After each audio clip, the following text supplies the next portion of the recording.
रामा जी सीता ने कार तो गढ़ुएगा, रभ से तो गढ़ुएगा, रभ से हो सीता परग परगे गढ़वा, डाले तो केहू नाही, आपन तो केहू नाही आपने हो।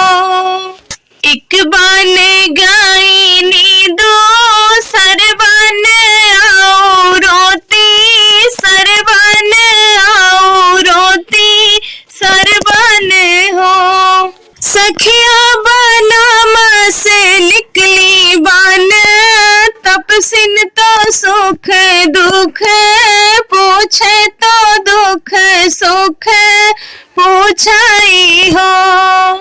के कर हाउ तू ही बिटिया तो के करी पा, तोहिया तो के करी पा तोहिया नु हो।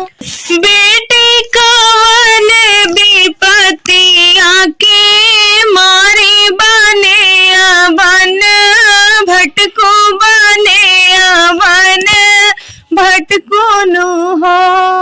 जनक कहाई हम बिटिया तो दशरथ पा, तोहिया तो दशरथ पा तोहिया नु हो।